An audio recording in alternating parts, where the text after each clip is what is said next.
Welcome everyone, welcome, welcome, welcome. Let's see if I can get you guys a little closer. I don't know if the closer is better actually. I think it might be better further up the way.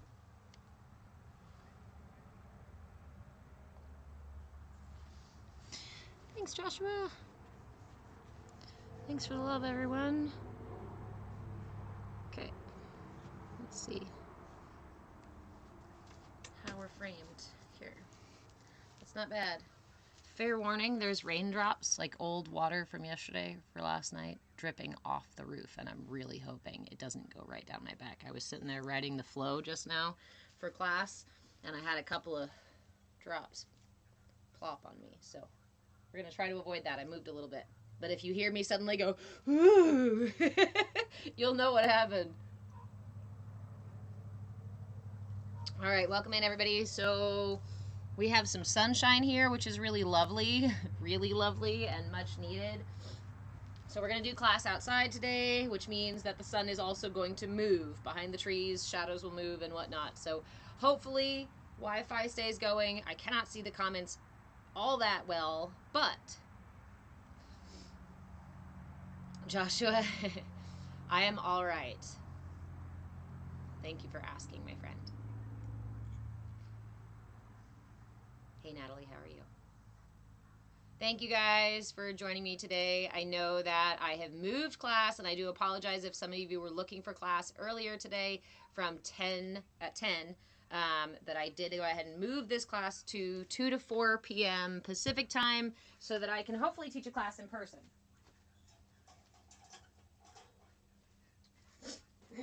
Here in town, because the best time to do that is Friday mornings. So we've shuffled things around in anticipation of new things coming in, and that's always a good thing. That's a lot of things. How are you, Joshua? Out in the sun. Hey, Nella. Yes, I have been sun lounging all day long. It's still a little chilly, but bringing those light codes in, right?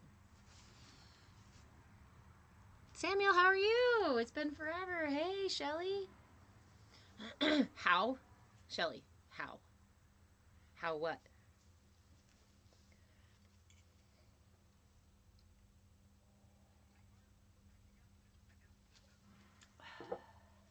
All right. Thank you, Fred. It's chilly in Colorado, too. Yeah, we are in Oregon. And as per usual, I guess, right, on character for Oregon, we had snow like 2 weeks ago, and now apparently it's springtime. Crocuses are coming out, sunshine. We'll probably have like a freak snow in like 2 weeks or something like that, right? And then it'll be full swing summer. We don't mess around. If you are in Oregon, start planting your seeds now.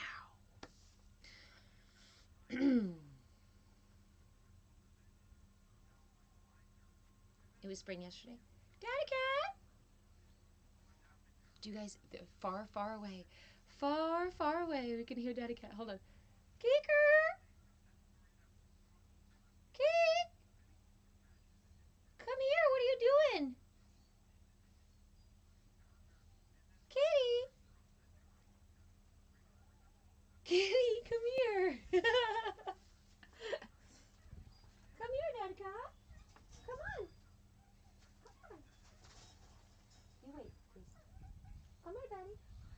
Come on, kitten. Hi, handsome. Hey. Come here, my guy.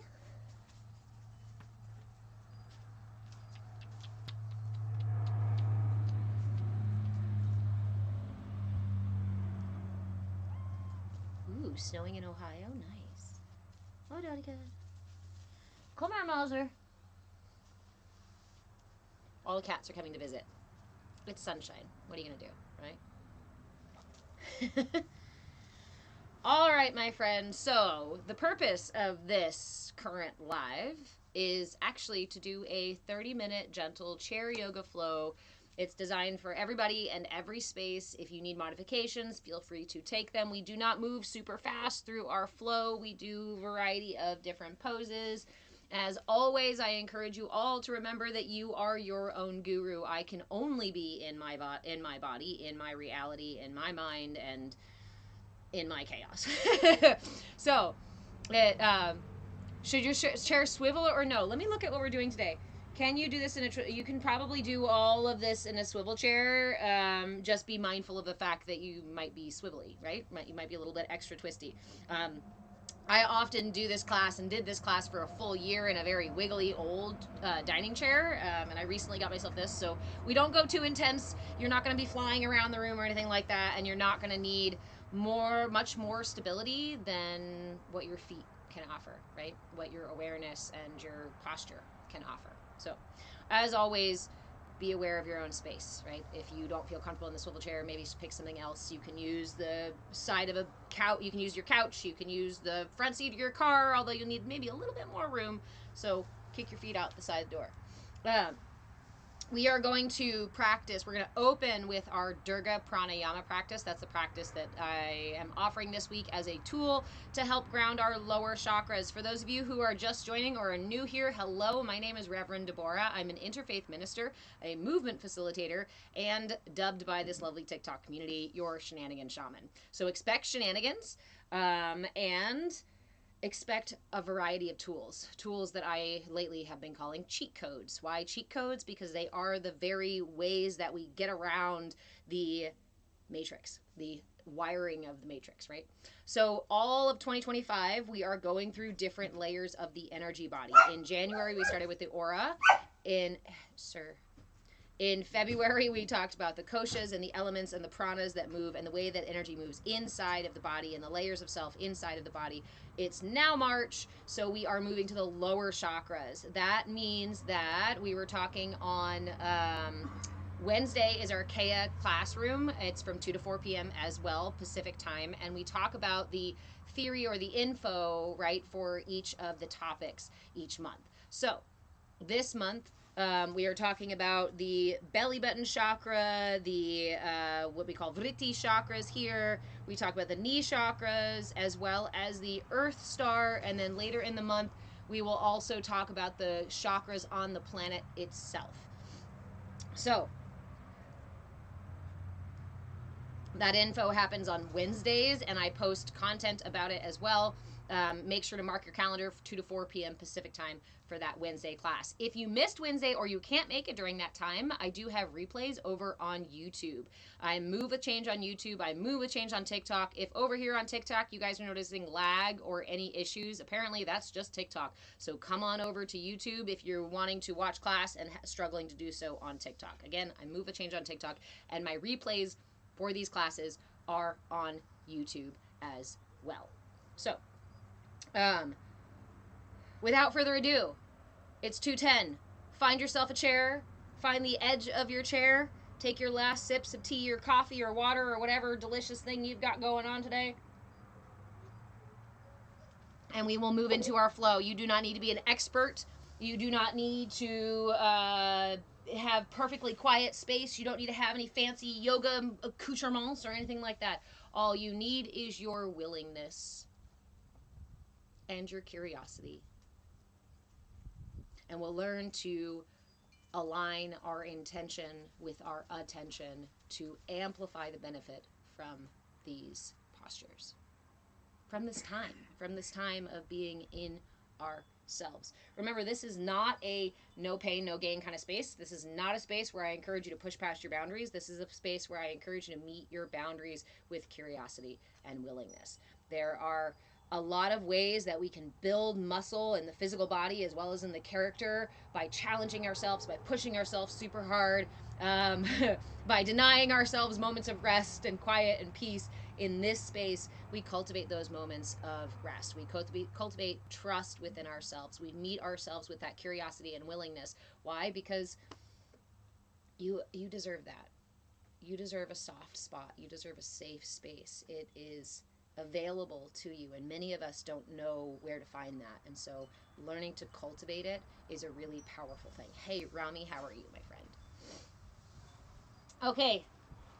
Go ahead and find the edge of your seat. Actually, you don't even have to find the edge of your seat just yet. Let's start. We're going to start with Dirga Pranayama. It's 3-part breath. So find your seat. You've already got your seat. Let's take 3 deep breaths to fully arrive here for our practice, and then I will instruct how to do Dirga Pranayama. So first, go ahead and close your eyes just to bring your awareness into the self. And let's take 1 deep breath, inhaling through the nose, pulling the breath through the lungs and all the way into the belly if you can. And sigh it out. Inhale again, expanding the rib cage in all directions, front, sides, and back. And let it go.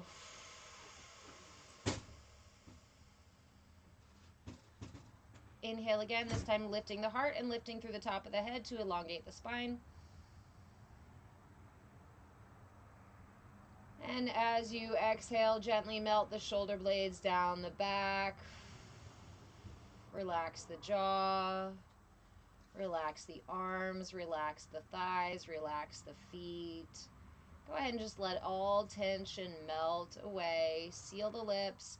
And let the breath settle into a comfortable, steady rhythm of inhales and exhales.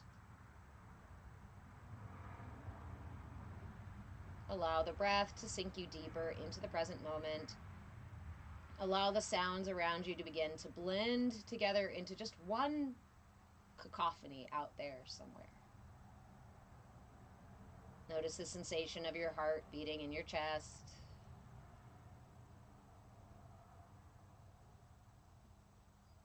See if you can hear the sound of your heartbeat somewhere deep inside you, echoing through your whole being.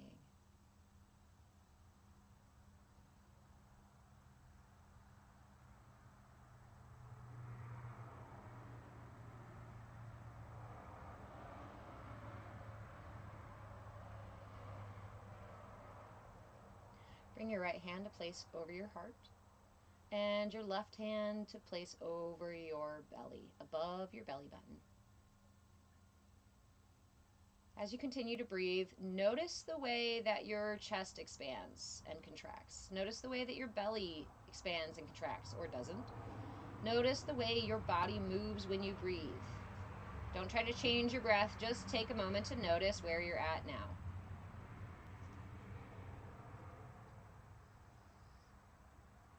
Keeping that nice long spine as if there's a string from the top of your head that's keeping you suspended between the sky and the earth.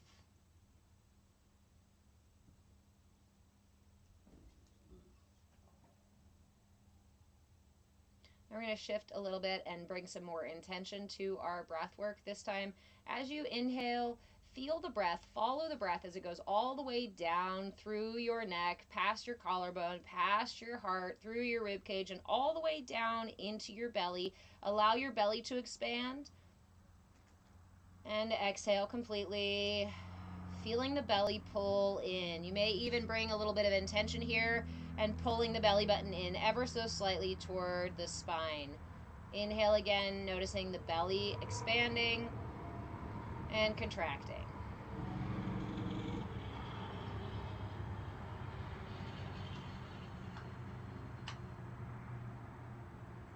Exhale completely. On your next breath, bring your awareness now, while still expanding the belly, also expand the rib cage, allowing the breath to fill up the belly and the rib cage space. Exhale completely. It's okay if this feels a little awkward or even a little stiff, if it feels a little jumpy in your breath. Just be nice and gentle, allowing the breath to open the space that oftentimes remains contract for many of us. Let's take a couple more breaths here, expanding the belly and the rib cage.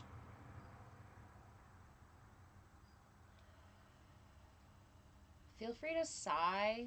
You don't have to just inhale and exhale through your nose. Focus on breathing through the nose, but if the body asks for some sighs, give them. That helps offer relief to the myofascial tissue, to the tendons, to the nervous system. Sighs are really good for us. on your next breath in, this time we're going to expand also the collarbone. So with the inhale, belly goes out, rib cage expands. Even your collarbone opens up just a little bit with that last bit of the breath. And exhale completely, allowing the collarbone to fall, the rib cage to contract, the belly button to sink in towards the spine. Inhale, belly button out, rib cage expands, collarbone opens up, big deep breath. Exhale, collarbone falls, rib cage contracts, belly button comes in. Let's take 3 more big deep breaths like this, expanding the belly, rib cage, and collarbone. Then contracting the collarbone, rib cage, and belly.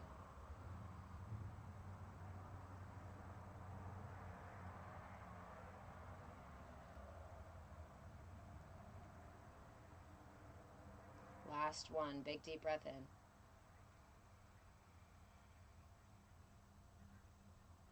Exhale all the way. At the end of your exhale, go ahead and release the hands. Give your fingers some wiggles, give your toes some wiggles. We're going to start moving around in the body. First, plant your palms on your thighs, and we're going to move into the feet. We're going to flex heel toe. So lift your heels up. Really lift as high as you can, keeping the ball of your foot on the ground. Not your pinky, not your toes, not the tips of your toes, the ball of your foot on the ground. Heel up as high as you can get it. Inhale, exhale, heel down, and lift your toes up as if you're pulling the toes. If your toes are trying to reach your shin, pull them up. Inhale again, heels up. Exhale, toes up. Pulling them back. Inhale, heels up. Inhale, heels, exhale, toes. Inhale, heels, exhale, toes. A couple times back and forth. Really bringing a lot of intention to this movement. We're not just flopping the feet back and forth. Every movement we make is imbued with our intention. That intention amplifies the benefit of every movement we make. If our mind is wandering off over here, somewhere else, we are not fully present for the reception of the gifts that we get from these movements. Stay here in your feet and in your toes just a couple more times.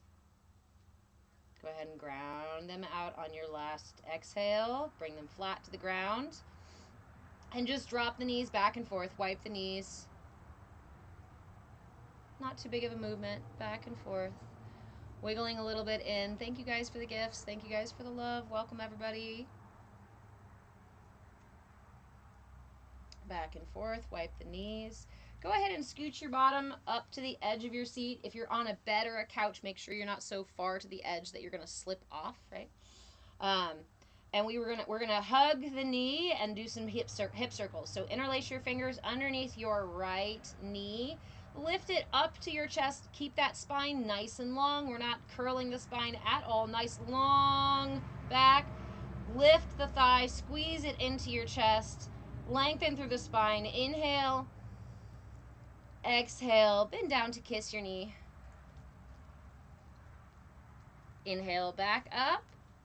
And grab your right knee with your right hand, keeping the right foot pointed.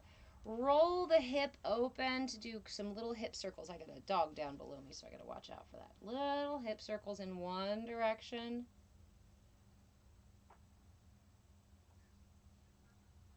Take your time. Feeling into the movement, just noticing anything stuck, anything rigid, anything not feeling so great. Offer it love. Thank you, my hips, for keeping me mobile and fluid. Switch directions. Nice long spine, lifting through the top of the head.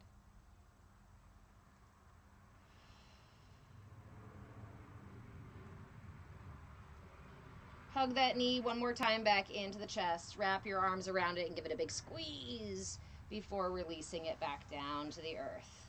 Other side, interlace your fingers underneath your left thigh. Squeeze them up towards the chest. Nice long spine. Point your left toe. Tall posture, long back. Inhale. Exhale, kiss the knee, whisper sweet nothings. Thank you for all you do. Inhale back up and grab that left knee with the left hand, keeping the left toe pointed. Move to little torso circles, little or big, whatever's available to you. How much ever room you have in your hips today, feel free to use it without pushing too far past our boundaries. We're not trying to get pops or snaps or anything like that out of our hip. We're just saying hello and taking note. Bearing witness to where our body is at today and letting that be okay.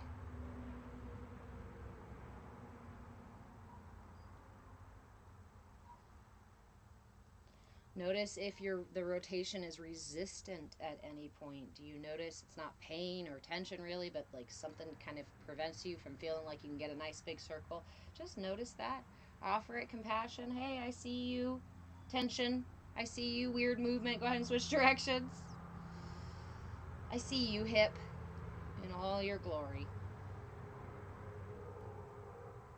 Couple more times. And then go ahead and hug that knee all the way up into your chest. Give it a big old squeeze. Offer gratitude one last time. And go ahead and release. Planting your feet, grounding down into the earth again. Find the edge of your seat. And we're going to move up into the hips with little hip lifts, like you're trying to release a fart. Back and forth, back and forth, back and forth. Just moving the slow back, the hips, back and forth. Come back to center, and we're going to move into torso circles. We're going to start low in the belly, moving the belly forward and around in one direction, like you're using your tailbone to stir a bowl. Your hips being the bowl. Use your tailbone to stir in one direction and then the other. Just your low belly and hips area. Switch directions now, bringing your rib cage in as well. The lower rib cage, the mid rib cage up here. See if you can get that torso moving all in one direction and then the other.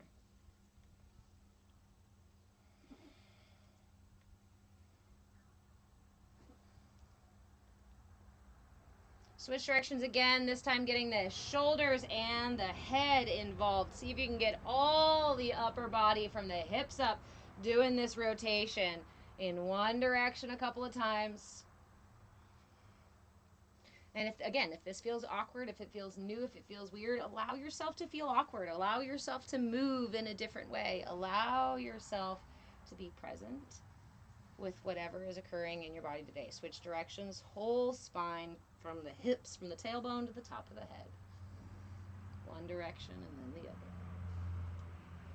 Woo.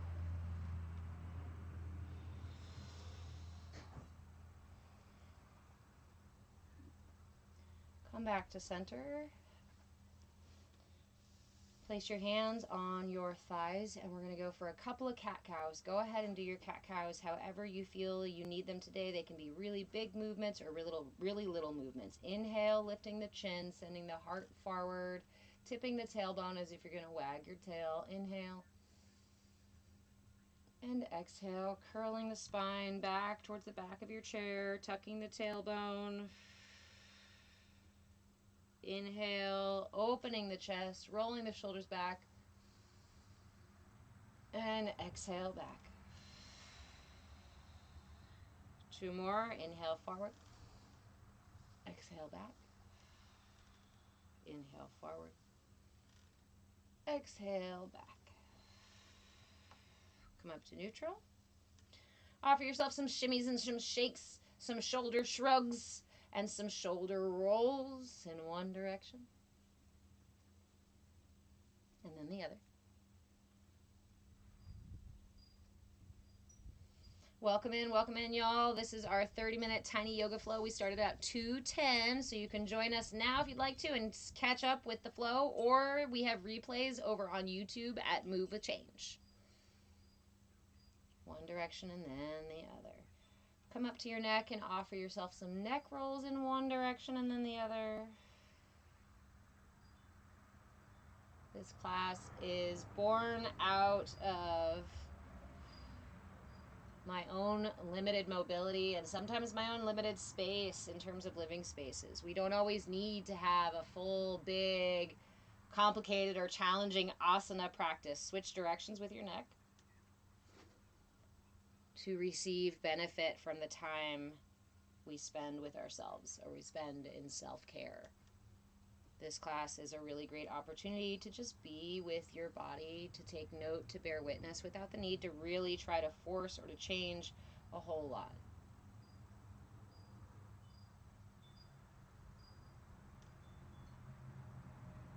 As soon as your chin reaches your chest again, inhale back up to neutral. Bring your hands together at your heart, interlace your fingers, and flip those palms up towards the ceiling. Extend your arms above you. Inhale, lengthen the spine. Drop the shoulders down so that they're not trying to close up your ears. Inhale. Exhale, sway to one side, gaze past your armpit. Try not to offend yourself. Inhale back up and exhale the other side for a little palm tree sway back and forth a couple of times. Thank you guys for the follows. Thank you for the love. Back and forth. Try to get that side stretch into the side body, opening the rib cage, opening the armpit, lifting out of the hip, keeping your hip planted on the chair. Don't lift your butt cheeks.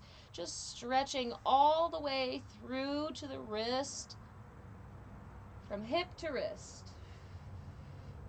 Back and forth. Come back to neutral. Go ahead and release the arms. Inhale one more time. Lengthen the spine. And as you exhale, tip from the hips, keeping that nice long spine into a forward fold. Go as far as is available to you. Make sure I'm still on camera here. Yeah. And then rest your chest on your thighs. Go ahead and release your head, release your shoulders. Take 3 deep breaths here, noting the expansion of your belly and your rib cage as you inhale. And noticing the way it contracts as you exhale. Breathing into the back body as well. Deep breaths.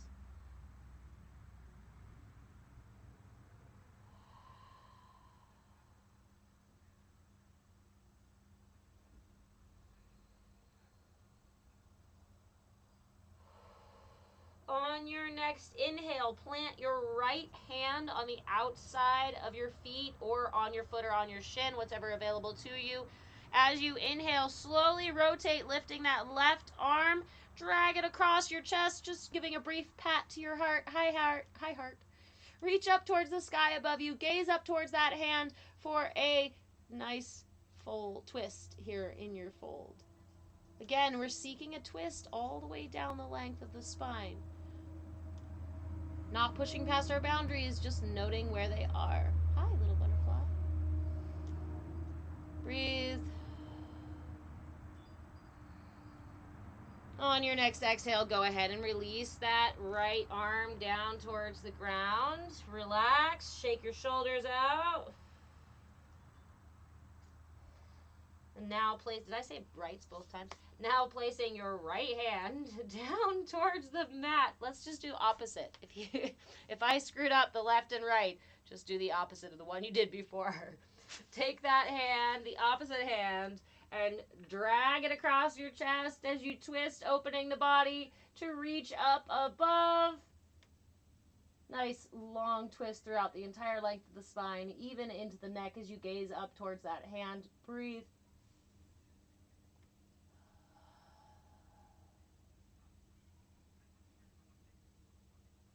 And exhale to release.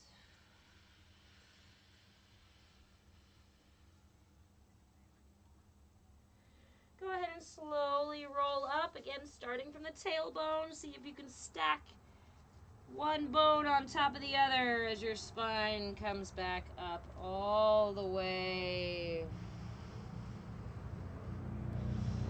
Come back to the edge of your seat. If you're not there already, extend both legs, flexing the feet so that the toes are reaching back up towards your knees. Heels are on the ground. Inhale, lengthen through the spine. You can even reach your hands up overhead as you lengthen through the fingertips.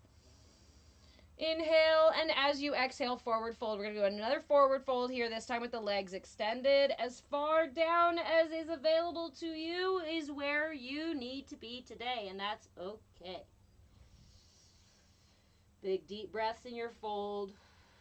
Not pushing yourself further down, not pulling yourself down with your feet or with your legs, but each exhale sinking a little bit deeper. Inhale, create more space.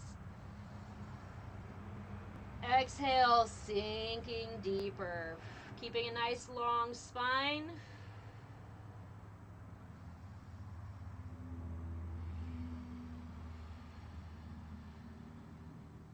Inhale, slowly roll up. You can walk yourself back up upon your legs too.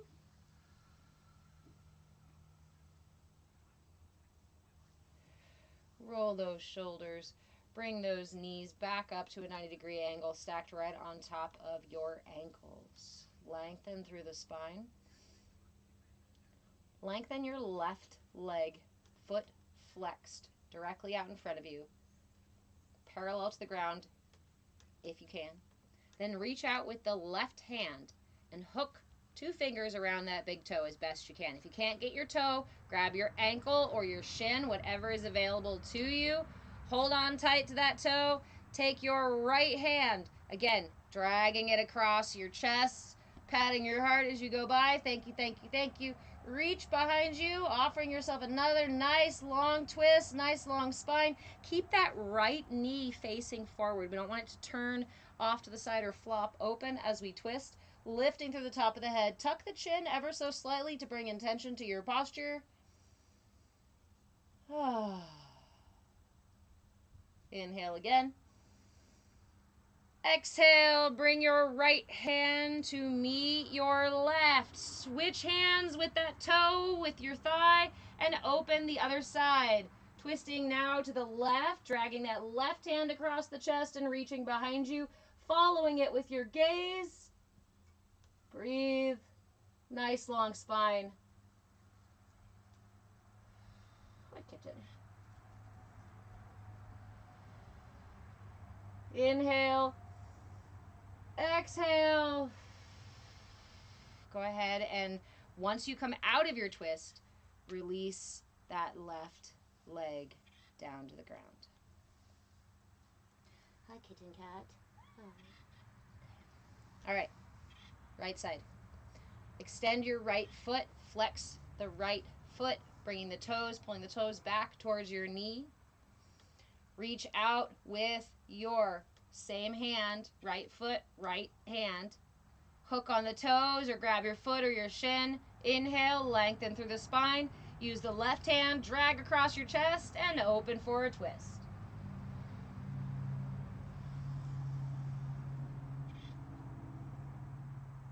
Breathe.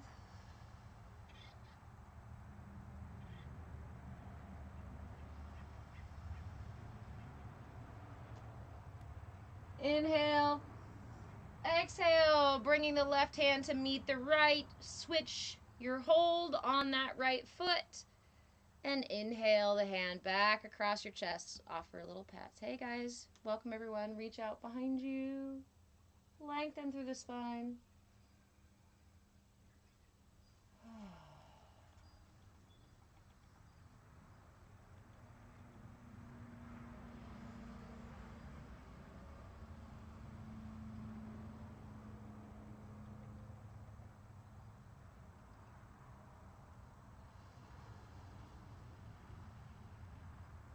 Inhale, and on your next exhale, go ahead and come back to the front and then release the leg. Back down to the ground. Wipe the knees back and forth, dropping them side to side.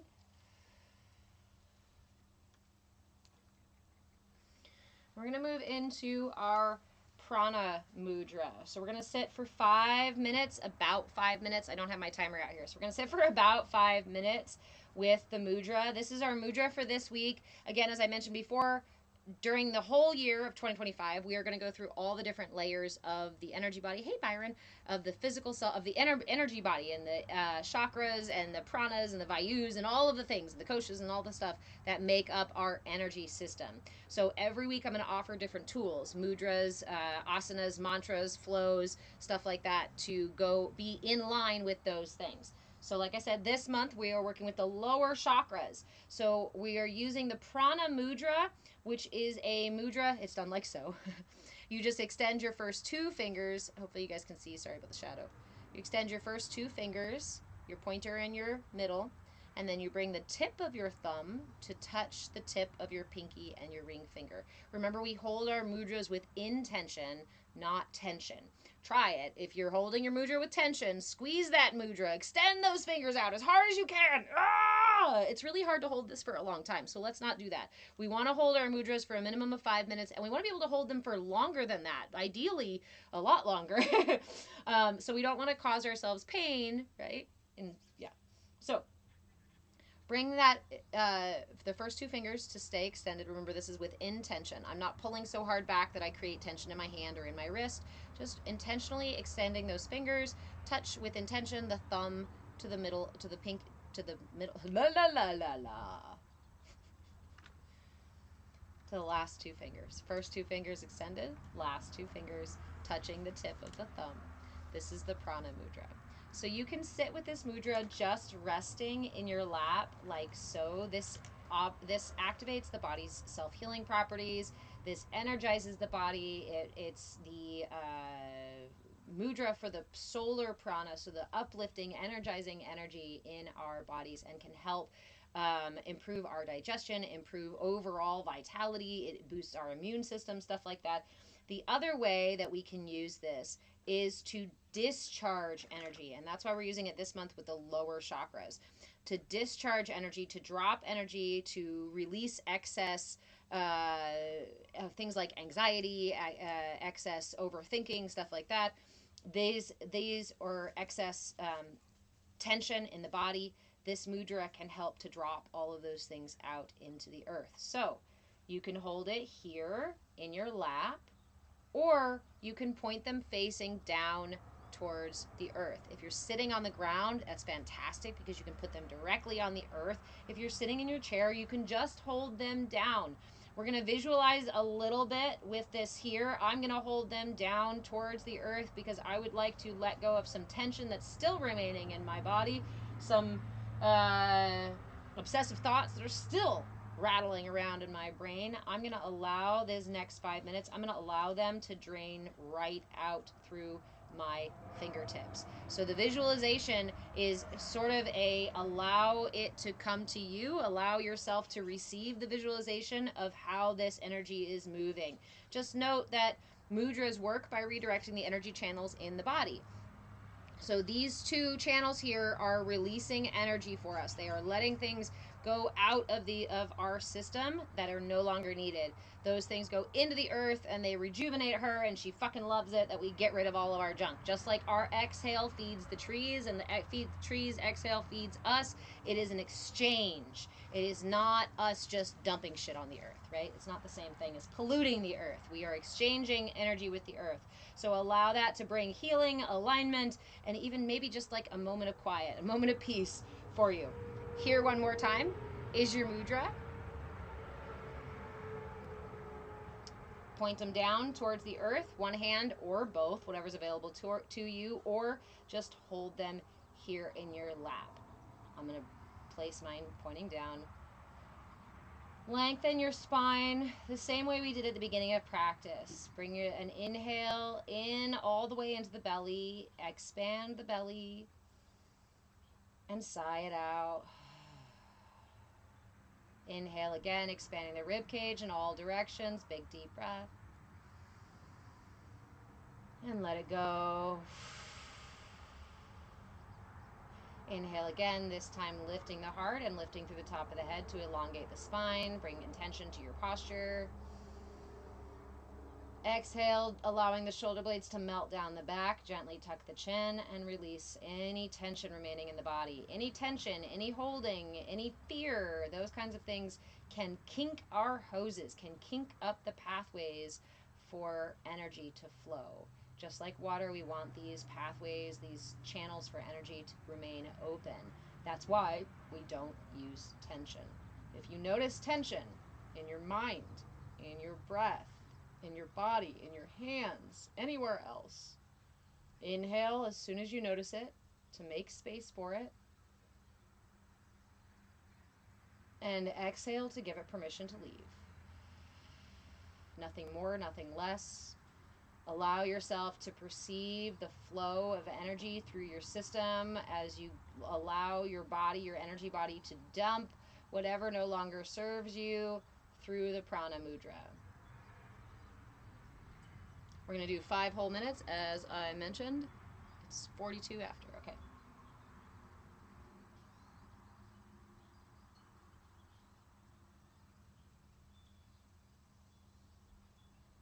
Remember that meditation is a personal practice. The more you sit with it, the more it will resonate within you. It's not about being perfect. It's about just being present with the process. Doesn't matter how many times you inhale another bit of tension and exhale permission for it to leave. That is the process.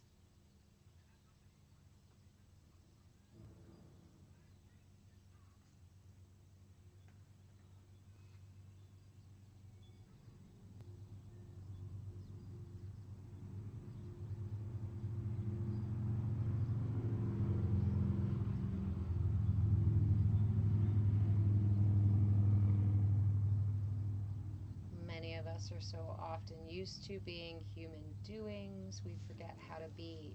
So as we sit in these moments just being present with our experience, we may notice tension build just as a kinetic energy kind of thing. Stuff that is stuck within us that says, no, we gotta move, no, we gotta do, no, we gotta something to accomplish, no, there's something else to do. Breathe those thoughts, breathe that tension.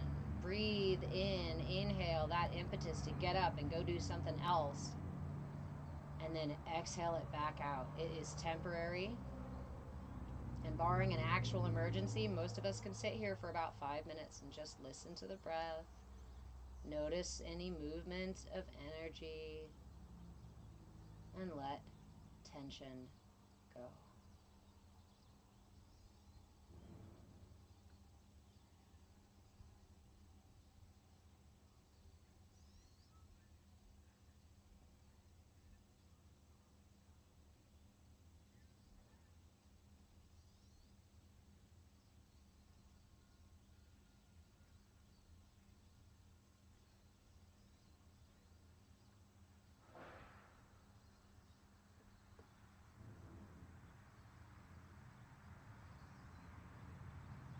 If your mind is exceptionally busy or your body is exceptionally tense, I invite you to offer a gentle smile to that tension, to that busyness.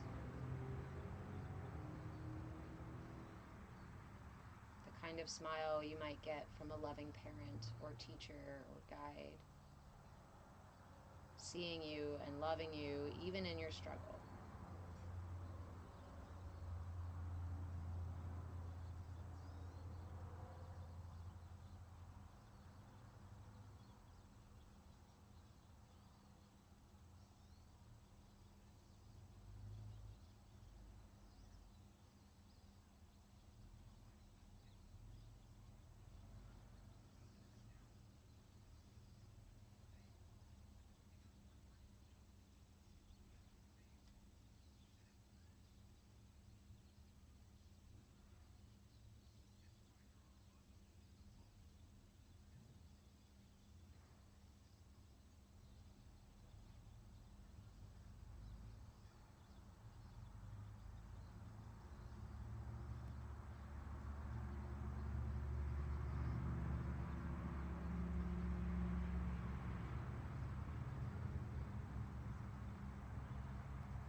Stay with the practice as long as you can.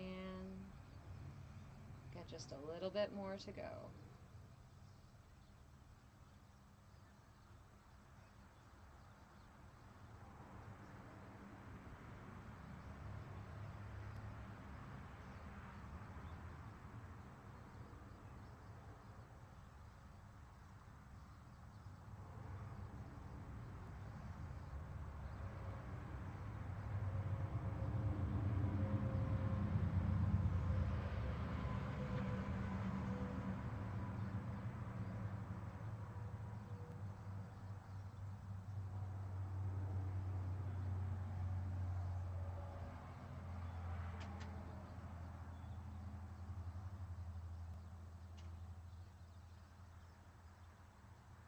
Offer yourself a brief body scan just to notice if any tension has built.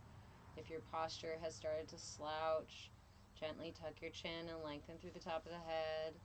Check with your mudra, make sure you're not squeezing your fingers together, especially as we sit for a while. We may start to feel the effects of energy moving through our hands and not realize we are squeezing them.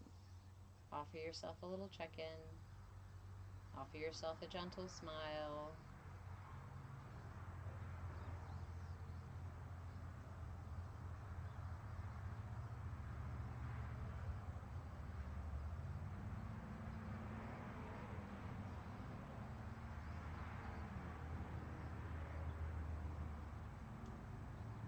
I encourage you to stay with this mudra as long as you would like. When you feel ready to close your practice, I invite you to bring your hands together into prayer or simply lay one over the other over your heart in gratitude for the practice, in gratitude for the mudra, in gratitude for the prana that is always flowing through the path of least resistance to bring us to our highest good in every single moment. Offer yourself gratitude for getting out of your own way today and coming to join us for self-care. Fuck yeah. Yay you. You did it. And thank you for joining me in this CAYA space where we learn and grow and thrive together. When you're ready to come out of practice, I encourage you to rub your palms together and cup them over your eyes as they've been closed for a little while. Flutter your eyes open behind your palms to ease this transition, especially if you've done the thing of coming outside. Oh, that sun is bright.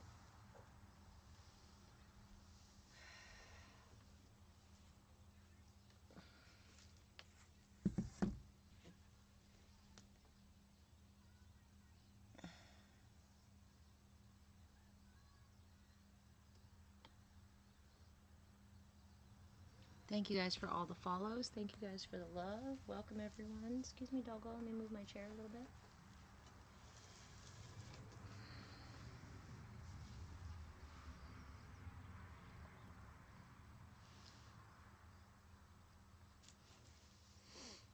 You're very welcome.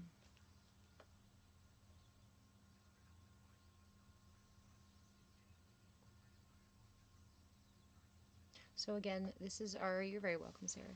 This is our tiny yoga class. Tiny yoga is a 30-minute gentle flow for everybody and every space. It has recently moved. It used to be at 10 a.m. on Fridays, and it is now at 2 p.m. on Fridays. All my times are in Pacific time. So 2 to 4 p.m. Pacific time. You're very welcome, Rami. 2 to 4 p.m. Pacific time, we will do our 30-minute flow, and then we will hang out to chat about the topic for the month. I'm happy to answer any questions. You guys know that this is my favorite space to offer tools. Thank you, Rami. This is my favorite place to offer tools and answer questions in regard to the energy body or what kind of mudras or mantras or pranayamas or asanas or even nutrition and herbal stuff. You have unfettered access to my toolbox for the next 70 minutes, it looks like.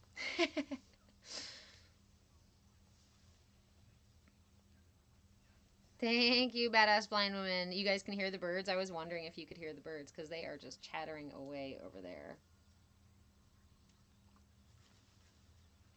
Oh, slippery dog. You jelly dog? You turn into jelly? So yeah, every Friday from 2 to 4 p.m. we now have 3 live classes during the week. Monday, Wednesday, and Friday from 2 to 4 p.m. Pacific time.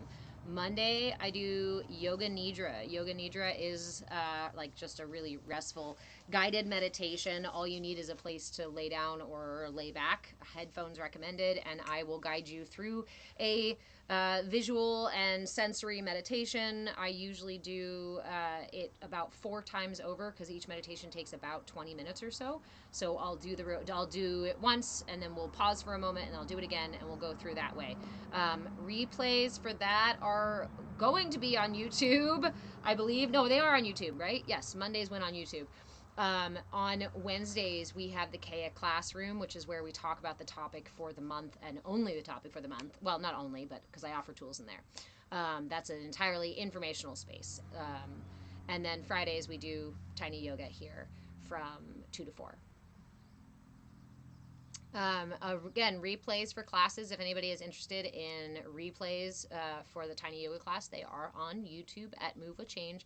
Right now, I have all of 2025's classes currently open. I do have a membership level over on Patreon. It's $11 a month and gives you access to more than a year now of the free classes that I have been doing.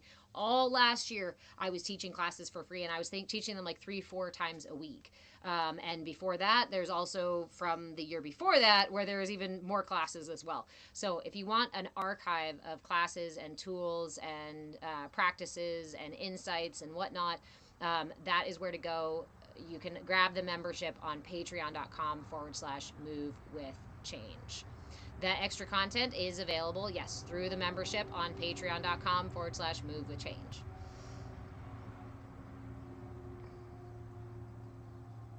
Badass Blind Woman, other than hydration, is there anything you would suggest for muscle cramps?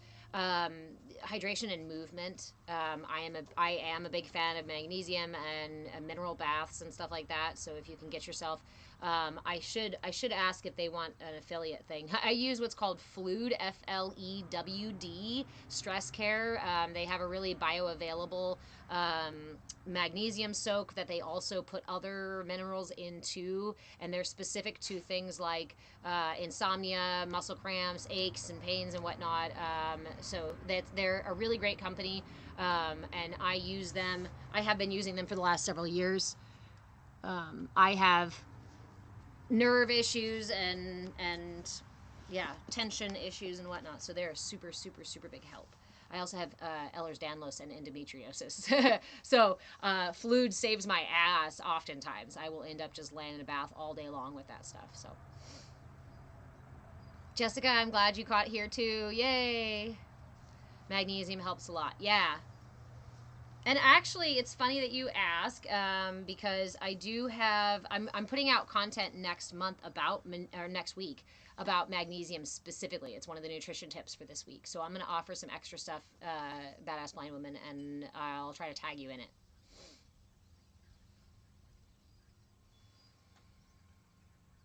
I'm trying to think of a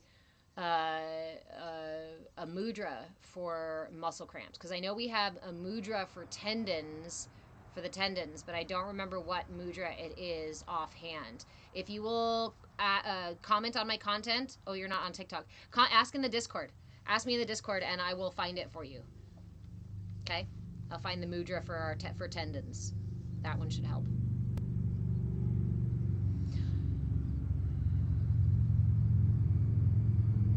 So that leaves 3 live classes, 2 to 4 p.m., Monday, Wednesday, and Friday. Live classes on TikTok and on YouTube. I'm reliably live on both of them unless TikTok bans me or flags me or whatever for stuff, for teaching useful information. Then we also have a couple of events that happen on Monday, Wednesday, and Friday that are in our Discord or available by membership. So on Monday, we have group coaching from 5 to 6 p.m. It's a really nice little group of folks we have in there. And that one's on, all these memberships are on patreon.com/move with change. All these memberships are what keep the internet on, are what keep the bills paid, are what keep shoes on my kids' feet, you know, that kind of stuff. So I deeply appreciate all of you who are able to grab a membership.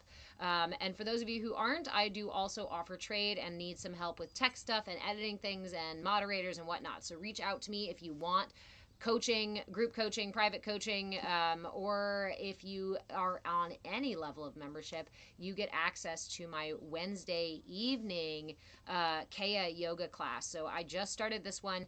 It is a Kundalini focused class, but we're not doing just Kundalini practices. We mix a little bit of asana in there so that we get our stretches and we get our movements, our flow in, as well as Kundalini practices. I do not teach Kundalini yoga on lives. I do not teach Kundalini yoga unless I can also directly interact with students in class. So that is available in our Discord space, and that's available to any level of membership. And you can find those on patreon.com/move a change. You can join our Discord for free. No membership needed. We have an awesome community of more than 200 members in there now.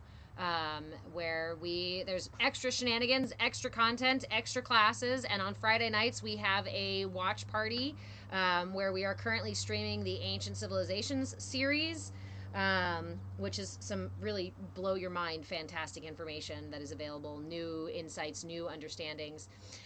So Nella, the Discord, it's called the CAYA community, CAYA community, but I'm noticing people have a hard time finding it. So you can find the link to get there for free on my Patreon page. You can find it on my Linktree, link in my bio for both of those. And then you can also, if you just want to send me a message, I will send you the link directly. If you're not already in the Discord and you're like, I don't want to go chase that link down, send me a message and I'll send it to you directly.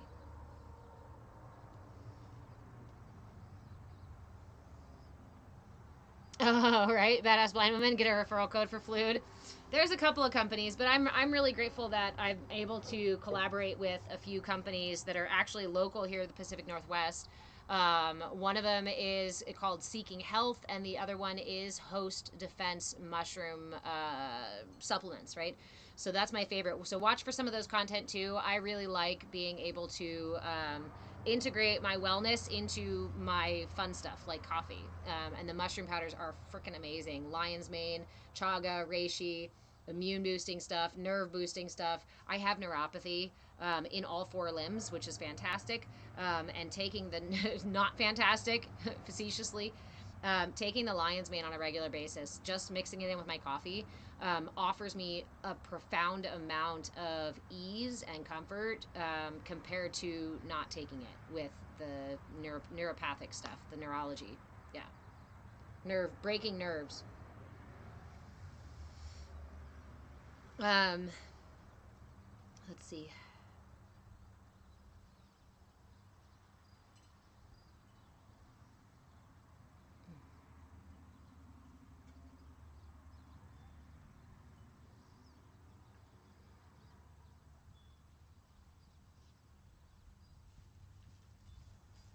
I'm considering what to do with the tiny yoga, or not tiny yoga, the CAYA yoga classes on Wednesday. If I'm going to create a playlist of those for membership, folks on membership, or if I'm just going to keep them as classes that you have to show up for. But we had a really fantastic session last week. I always get extra nervous when starting a new class.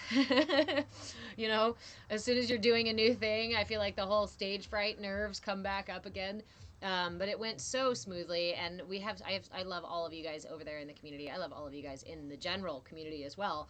But over in the Discord is a real special group of folks who are super supportive and super engaging, and I really appreciate it. So come join us if you're on any level of membership. I have a $5 membership over on Patreon that, honestly, the more people I can grab on there, we have 11,900 people now on TikTok. We have almost 12,000 followers on TikTok. If a fraction of you guys went over to Patreon and said, I like your content, I like your classes enough to pay $5 a month to support you, we would be just fine. I wouldn't have to worry about anything, about any of the bills that we have. But I know it's difficult for folks to go from one platform to another, seemingly. The problem is TikTok takes 60% of what I make. So if you do like the content, if you do enjoy the free classes that I offer, if you have benefited from the tools that I offer or the information that I'm sharing, then I encourage you to offer an exchange, to go over there and grab a membership, or even just drop something in the tip jar. Links for those things are on my Patreon page, patreon.com/move with change. I know sometimes it's easy when we receive things for free to perceive the people giving them as, like, I don't know, super abundant or whatnot. And my life is quite abundant. But I encourage you to put energy back into the things that you are receiving, right? It's beautiful to receive things for free, and it helps with our karma and our own energy to be able to receive more of them when we also return them. And whether that's paying it forward, right? Offering an exchange, or grabbing a membership, or even engaging with the content. You don't have to have a membership to engage with the content. If we can get views on TikTok high enough, then TikTok will start paying for the content, right? I'm all about that. Again, almost 12,000 followers. At some point, we should be able to engage with the content enough, right? So that TikTok's like, oh, these people like this. They want to see more of it. Oh, they want it on their FYP. It isn't weirdly divisive.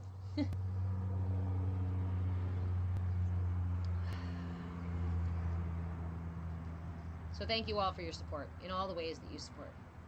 I do appreciate it.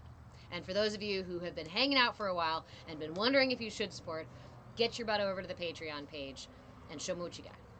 Or come into the Discord, right? And pick up an exchange roll. Yeah. What's today? So tonight, at 5 o'clock, we are doing our watch party. Almost 12,000, right, Natalie? We are doing our watch party tonight, and I'm trying to think of what the actual we're already in season 2 of the content. The series that we are watching is called Ancient Civilizations, and they talk about the origins of humanity, of modern culture. They talk about quantum mechanics, right? And a variety of things that are really enlightening. Galix? Let me see. Is that what you said? Galix? Nice. I like your name. The space has a very gentle yet alert vibe. First visit, and believe I'll be back again. Welcome, my friend. Welcome to all of you who are new here. Hi. If you're new or just rolling in and haven't heard me introduce myself yet, my name is Deborah. I am a interfaith minister. I am a reverend, and I am a movement facilitator, hence teaching movement here. And by movement, I don't just mean physical movement, right? Then I'd be a yoga teacher or a dance teacher or what have you. Movement in body, yes. Movement in breath as well. Movement in our entire being. Why focusing on movement? Because life offers us a single constant. A single constant, and that's change. And when we are rigid, when we are stuck, when we dig in our heels and refuse to even fucking bend at all, we get blown down. We get battered by the storms, by the movement of life. That's it. Sometimes life is just moving. It's not a storm until we try to root ourselves down and resist the flow of life. When we are flexible, when we learn to bend and to sway and to rise and to fall with the tides and ebb and flow of life itself, that is what alignment is. That is where we find balance. Balance is not to be static and stationary like a statue for the rest of your life. Balance is learning to surf no matter what the ocean does. That is balance. Just like strength, right? Strength is something that we can build our muscles and appear strong, but true strength comes from somewhere deeper, far deeper inside of us, and is a thing that nobody else can touch, nobody else can affect. It's something that we develop, something that we discover within us. And the whole purpose for all the things I do is to help you discover that power within yourself, that center, that balance within yourself that offers you grounding, that offers you nourishment and trust and the kind of security that most of us spend our whole lives for clamoring for on the outside. Oh, thank you, Derek. We're on agriculture. That's right. They were talking about, or the next episode is about something about how agriculture changed humanity, right? They were talking about the wheat, the seed of wheat. Yeah, when we do the watch party, we watch 2 episodes and then we chat for a while and then we watch them again and we go back and forth. Ashley, love the Yoga Nidra class on Monday. I am so glad. Again, it was one of those classes that I've done Yoga Nidra before, but I was a little nervous about starting it on the lives just because of like how to do it, as well as because I don't have a perfectly quiet space. I don't have a soundproof room that I can do Yoga Nidra in. So I did get some feedback that it was louder than I even thought it was with Yoga Nidra. But again, that kind of falls in line with the general philosophy in this space, right? Show up as you are. CAYA, CAYA, stands for come as you are. Because the reality is we are not always going to show up perfectly. And we can't make the world shut up for us to find quiet, right? We can't make the world stop for us to find balance and peace. The ocean, the movement of life is going to keep happening around us. We have to learn these things in real time. We don't get the break to say, oh, world stopped, time stopped, nothing else is happening. Let me center myself. Let me gather up my pieces and carry on. Let me figure out how to fix this, right? When the car breaks down, when the vehicle breaks down, there's still shit to do. There's still places to be. There's still a self that has to live within that. And sometimes, thank you, friend, sometimes that's the hardest thing for us to do. We want the world to stop because we don't have the tools. Usually just because we don't have the tools to make the adjustments and alignments in real time. And again, that's what this space is about. Is learning the tools, the accessible tools. That's why we talk a lot about breath work, why we talk a lot about mudras, why we talk a lot about energy. Because energy, even the color of clothes you wear, the things you put on your walls, right? The words you speak, all of these things can be helpful in realigning ourselves, strengthening ourselves, finding balance, learning to trust ourselves. We are energetic beings that are driving these meat bags. But the meat bags were built in the matrix. They were built here in this world. They were created and programmed in this reality. While my spirit, my soul, my energy may be wiser and more expansive and greater than I currently am in this life, I am uniquely stuck in the illusion of subjective experience, in the illusion of separation from almost everything around me. Oftentimes it is that narrative or these narratives that we adopt by way of just being alive that end up keeping us from our peace, that end up keeping us from our center, our balance, our self-love, our self-trust, our success, our abundance, quality relationships, good sleep, a better job, a different world, a different reality. Science now can show us how we interact with our reality on a quantum level. And those understandings are profound.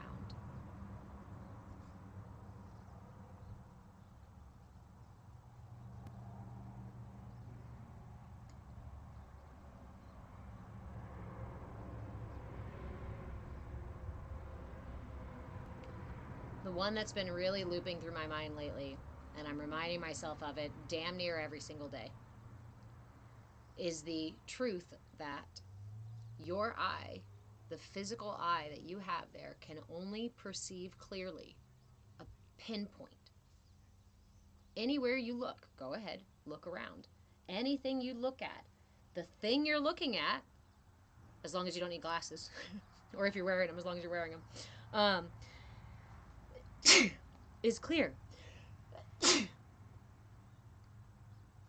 That is focused. That I can see. That one thing.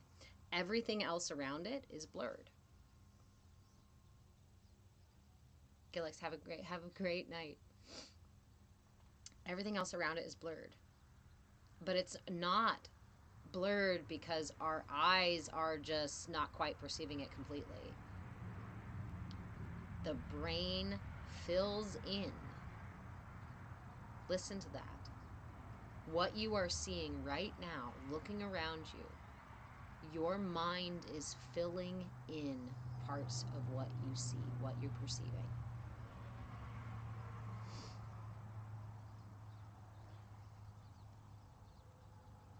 Jessica, I love you too. When we really sit in that truth, it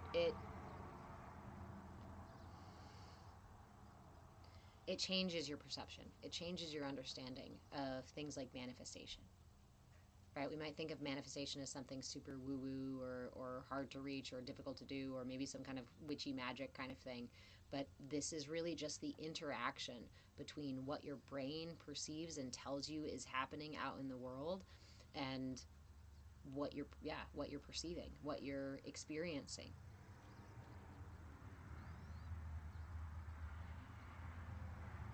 And if you've ever tried to just rewrite the thoughts, if you've ever tried to just override the brain, you know that it pits you in a battle that is not one that's easy to win. And it's honestly, I don't think it's meant to be won. Because the more I met myself as in opposition, the more I argued with myself, the more I fought with myself, the more I tried to change and control my mind, my energy, my emotions, the more out of control I felt. And this is where I started to understand that healing doesn't come from killing the ego. Healing doesn't come from amputating the emotions. It comes from befriending them, all of them. It comes from integrating them. Yes, Maggie, hold space for and integrate the self. You guys will hear me say it oftentimes because my mama told it to me when I was quite, probably somewhere in my 20s struggling with something, and it didn't really hit me. It didn't really become an understanding until later, but she said, if you make an enemy of yourself, it is a battle you will fight every day, every single day. And that is the war that you will wage your entire life long. Do you want to live like that? Do you want to live with that war waging inside of you, with enemies inside of you? Well, no, of course not. But how do I befriend anger?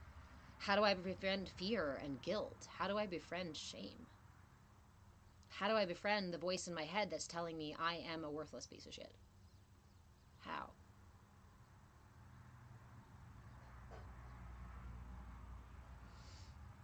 How? When we can't always just turn around and start loving those parts of ourselves. How? When we feel put down and hurt by these parts of ourselves or led astray and we don't trust these parts of ourselves. How? By starting with curiosity and willingness. Why curiosity and willingness? Because again, we're not always patient. I can't always be loving to parts of myself that I don't really, that I'm not enjoying, I can't always show up as a perfectly anything. But if I can start with curiosity and willingness, even in a fucking storm, you can find a moment of curiosity. Curiosity and willingness to hold space. So I talk about anxiety like a friend who comes with me to the store or when we go out places.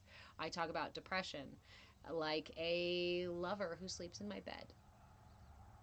And most of my conversations with depression happen in my bed.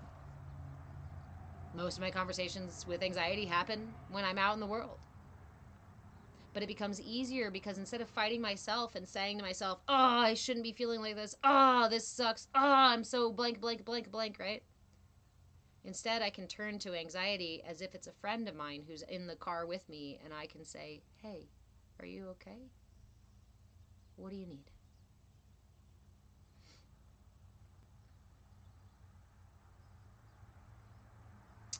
Oscar, going through a breakup and afraid I won't find love again the way she made me feel.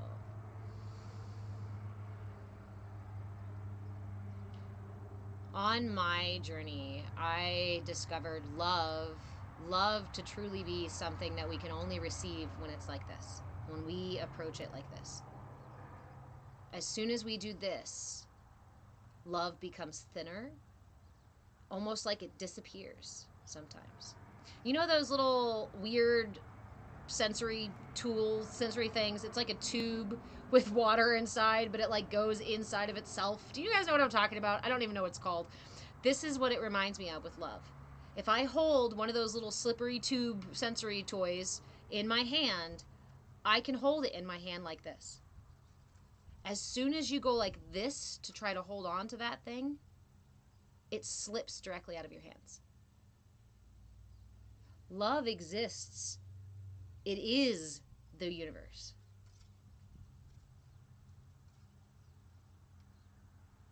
The times we don't experience it are when we close ourselves off to it, when we are unable to perceive it. And furthermore, we are taught in this culture to perceive a kind of love that's only a fraction of what love can be. And that fraction is called codependency. And I'm speaking not from a place of, oh, you guys this, but never me. I've been there. I have fought tooth and nail to hold on to shreds of codependency and called them love. I have hurt myself so that I could wrap myself up in codependency again, expecting someone else to be the source of my experience of love. And I think one of the hardest things that I've had to do in just the last several years is to acknowledge the ways in which I kept myself blind to love.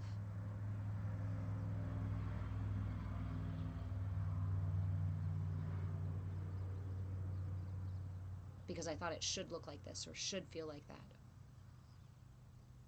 And also because I didn't know how to value myself enough to truly value love in its full experience.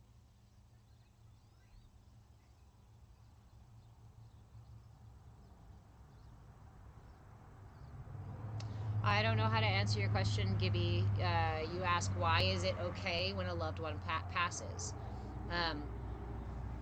Death is a normal part of our experience, right? So we expect it at some point we all do pass. Is it easy when a loved one passes? Not by any means, but we all deal with it differently. Grief is a unique journey that we each take, and it's not linear, and it's not predetermined by anyone. So I personally wouldn't make the statement that it's okay when a loved one passes. But sometimes it is okay that a loved one passes. And sometimes it's not. Sometimes it'll be okay eventually, and sometimes it never gets better. Nella, that's a good quote. I've heard that one before too. You say the quote you love is, we accept the love we think we deserve.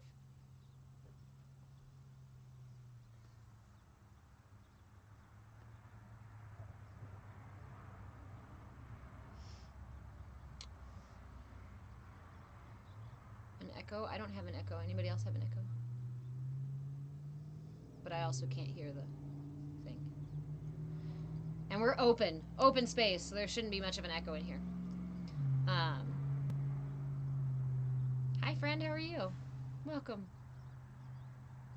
So when we talk about love and we talk about our relationships, Oscar, if you're still hanging out, I want to point out the way we end up in these patterns of codependent relationships, the way we end up closing ourselves off to love unconsciously and totally unintentionally, and the way we end up chasing down these shreds of codependency that we call love is because of the process of enculturation.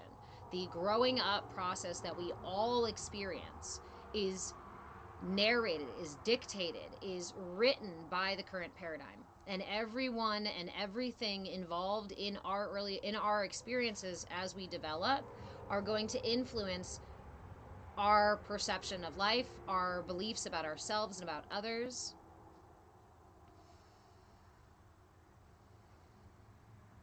We are taught to seek a kind of love that is an exchange of our finite energy. So let's talk for a second about the energy body, right? The energy body develops through the earliest years of our life, from the root chakra. When I say develops, I mean settles. The chakra is informed. The chakra is informed by our earliest experiences. It is informed on how to pattern itself, to keep us safe. So during the first 6 months of life, my root chakra is asking, am I just safe to be here at all? Am I safe being in the physical world? Am I safe being in my body? Am I grounded to the earth, right? Am I safe or not? That's the first 6 months of life. And when there's unsafe things that happen later on in life, it's going to influence your energy, yes. But those things are then going to ping off of the settled energy, the pattern energy that you develop during those early 6 months. So root chakra, 6 months of life. Sacral chakra, our center for autonomy versus shame and doubt. Am I going to be? Can I get my needs met? Will the universe take care of me, or do I feel doubt and shame? Can I experience pleasure, or is pleasure a dangerous thing to experience? Am I not allowed to? Right? These are the things. Some of the questions I feel is the experience of the sacral chakra. So in the sacral chakra, it develops during our first 6 months to about 2 years or so. Our solar plexus, my center for will, my center for can I interact with the world? Can I push things around? Can I get shit done? Can I be loud? Can I state my claim? Right? That's your solar plexus. And that develops between the ages of 2 and 4. What happens? What do we call the 2 to 4-year-olds? The terrible twos, because we don't even have culturally appropriate ways to express that energy. We don't know how to express that energy in a way that is conducive to a balanced adult later developing. So most of us, many of us, have imbalances, have out of balance patterns that developed in those lower chakras, because those are our first several years of life. And what happens here in the West? You're taught to sleep on a schedule, eat on a schedule, and ounces on a specific amount, right? You are supposed to adapt your energy to some arbitrary parameters that the culture has set up. That is going to throw all of us off balance, because it's teaching you to directly deny the truth of your system in favor of something that has nothing to do with you, is completely arbitrary, and actually is designed in a way to keep you in a cycle, in a state of fear, shame, doubt, clamoring for codependency, clamoring for just shreds of unconditional love, right? Clamoring for just tiny moments of wonder, of safety, of security, of love, of connection to source. We are constantly running through life like this because our culture teaches us this is the only way you're going to survive. You got to run until you fall, and then you better pick yourself back up the next day and keep running. How many of us experience that urgency to fix ourselves, to do something, to heal something, because our energy is literally begging us to give it, to be with it, to bring balance to it. We are not human doings, we are human beings. Everything in life has a ebb and a flow. Hey, friend. We also exist within that ebb and flow.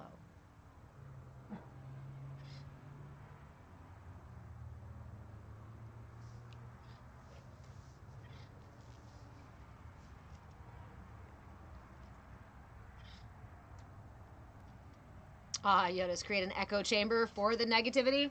I don't know. I feel like we are an echo chamber for the negativity until we start to redirect it with something else. Chase. You feel so bad for your friends that still run but don't have to. Ramdas said, first step just to be here and now. Yep. That may be the only real step. So one of my favorite practices, especially when I'm feeling overwhelmed, when I'm struggling with busy thoughts or anxiety or depression or anything that feels really big and scary and overwhelming, or like it has control of me, right? I know a lot of us experience that. Either my head's attacking me, my body's out to get me, I want to blame my ego, something I am not in control of. One of my favorite things to do in those cases is to use curiosity and willingness as the biggest and only tools that I have. I will essentially freeze. When I realize that I am in the middle of one of these spirals, I will pause and take in everything I can from all of my senses as if it's completely new. As if it's the very first time, as if I just woke up in this body, in this moment, in this reality, and I look at it all as if it's completely new, as if it's curious. Notice the green of the grass and the way the sun dapples it with shade. Notice the contrast in the brown earth and the brown puddle of water over there from the rain. Notice the shape of the mountains. Notice the sounds of the birds, or my breath, or some other unidentifiable things happening far away or close by. Notice the sensation on my skin, not just skin to skin, but points of contact with the earth, where I'm sitting or standing, where my arm touches my rib cage as it rests on my side, where my breath cools my upper lip and warms my upper lip as it inhales and exhales. Listening now for the sound of my heartbeat. Is it still there? It's there. And I encourage you, when you take this practice, to do it for as long as you can, especially when that impetus to, okay, we're done, comes up. Well, I find when I start this, I may have a moment or two, and it's cool and interesting, right? And then my brain goes, all right, let's move on to something else. And I'll go, wait. Or be curious about that without the need to act upon it, without the need to change anything, without the need to do anything. I can stay in this space. And I have successfully stayed in that space for, I think my max actually was 45 minutes. My max was 45 minutes. I did a whole 45 minutes without getting out of my seat, and sat there and just took in every possible layer that I could. And the longer I sat there and the longer I absorbed, the more subtlety I discovered in my perception. First, my eyes just see things, right? Light and color and whatnot. But the more my eyes give attention to my environment, the more finer details I perceive. And this is the process of enlightenment. Enlightenment is not something super far away that none of us can reach, or we can only reach if we were born in a certain country or born under a certain class or status or what have you. It is the process of increasing your awareness of deeper and deeper layers of subtlety. In my ignorance, I look outside and I say it's daytime. And then in several hours, I'll look outside and I'll say it's nighttime. And that's it. That's all I need to know. That's all I need to think about. That's all that's important. And that would be considered a kind of ignorance. I'm only aware of day and night. But the longer I watch day and night, the more I perceive the movement of the sun itself across the sky. The way that the light slowly begins to dim in the afternoon, in the evening, or at dusk. The way that the color changes in the sky, on the clouds. And if you've ever seen it, that moment when the sun sets and there's this flash of green light. Have you ever seen that? It takes perceiving it, being willing to perceive it, curious enough to look for it, the willingness to be present enough to watch. And what are we really oftentimes lacking in our culture, right? How many of us can actually sit and stare at the sky without picking up our phone to look at some other crap again? Or without the brain being like, oh, go do this thing, right? If you're CPTSD like me, there's a million things that are super, super, super important to do right this second in my brain. But the more I respond to that urgency, to that feigned urgency, to that learned urgency, to that programmed urgency, by taking pause, by cultivating curiosity and willingness, then the less powerful that urgency becomes. That is how we rewrite these things in our system. There is nothing that says that it has to take you an entire lifetime to heal your trauma. There is nothing that says you have to take an entire lifetime to become enlightened. There is nothing in the universe that gives you an exact amount of time that is going to get you from point A to point B. Because you are creating your reality. And that is both terrifying and completely freeing. But we live in a culture that would turn you directly away from it and say, you don't have any personal power. No, you can't really do anything. You can't heal yourself. You can't manifest anything. That's a bunch of woo-woo bullshit, right? Nella, do I think it's possible to fully unlearn these patterns? Again, I think of it like characters, let's say, right? As I'm growing, let's use my personal examples. As I'm in my first 6 months of life, I had some really fucking disgusting, horrific trauma, and I'll leave it at that. We don't need to go deeper than that. That manifested an energy pattern that I consider an ego character. This is my defender. During those earliest experiences when my brain was not even online, my body was completely new to experience, something so terrible happened that my body, my energy manifested a boundary, manifested a pattern, manifested a way to keep me safe. Was it wise? Maybe. Was it good or bad? That depends on how I judge it. Was it effective? Yes. And that's kind of the thing that the energy body goes for. So, what was that tool? It was to disassociate from my body. It was to pull my energy upward toward these upper chakras where I can remain in the intellectual self, in the spiritual self with the third eye, even in the heart self, because I figured out that I could use my energy in the heart. And now that I'm doing things for people and giving things to people and caring about people, well, now I'm valuable. As long as I have something, information to share and these other things, right? Now I'm valuable, and I lived up here. That was my defense mechanism. That was my pattern. That was my ego. That is my ally. Because it was super fucking unsafe to be in my body. Hey, Beth, how are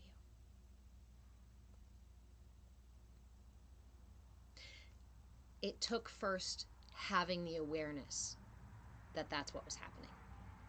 It first took the exploration and the curiosity to realize I was not in my body. Am I completely, fully, all the way, all the time in my body now? No.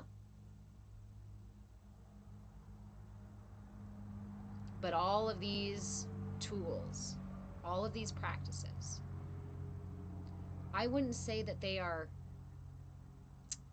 unlearning the pattern, right? I would say more that I push it away and say, you're a bad pattern. I don't want you here. And I tried that. I ended up dropping really profoundly into my body and in ways that felt unsafe, right? I was still not completely safe being back in my body. So instead of just amputating and saying, screw you, I'm going to be 24/7 in my body. Yeah. That caused its own backlash. That caused its own recoil with fear. Holy crap, it's way too intense to be inside of my body. No wonder I've been out of it for so long. So then my question is, how do I align myself with an energy pattern, create new energy patterns? By befriending that part. By when I want to be in my body, not pushing away the dissociation, not just jumping right back in, but slowly taking my time. This is the thing that I realized in my practices. the defenders, the defense mechanisms, the boundaries, the ego characters, the energy patterns, they are all here to keep me safe. And if they have to, they will keep me safe even from me. And in fact, oftentimes, that's how these patterns remain within us. Because we don't meet them with compassion. We don't meet them with understanding. We meet them with frustration. Ugh, anxiety again? Ugh, depression sucks, right? Yes, it does. But imagine if that was a friend. Imagine if that was someone outside of you and that's how you spoke to them. Every time your kid showed up feeling scared, you said, cut it out, this is so annoying. Would you offer healing and understanding and love and compassion to that person outside of you? No. But how often do we meet ourselves that way and say, no, I love myself, I just talk shit to the different parts of myself that I don't like? I had to deconstruct that one too. Yes, son? How much longer is about 20 minutes or so, until 4. Alright. Good, because I'm almost done with my dishes. Awesome! Thank you, son. You're welcome.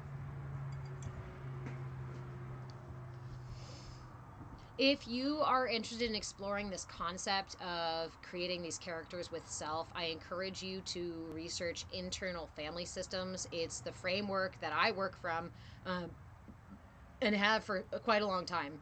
And I find it very helpful because honestly, it's the difference between saying I am angry, right? The I am statement is something that we use in a lot of these practices to claim our existence, right? I am loved, I am safe, I am free, I am centered, I am whatever. I am angry. Oh, you are permanently angry. It's part of who you are. It'll never change. It's perpetually you, right? Well, no, because anger is temporal. Anger is something that rises and falls within me, just like my breath. So I am feeling angry right now. Yeah, Jared literally just said the same thing. I am angry, just as I said it. Well, universe is calling you out. I am peaceful, right? I am feeling this way right now. And if I am feeling this way right now, then it is not who I am, but only something of me, an experience that I have within me.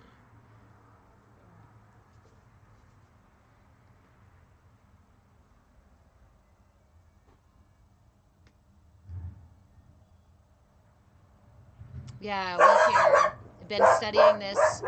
You've been studying this as well. It's great for to identify, reprogram old habits, and so much more. Yes. Good boy. Hey, come here. Come on.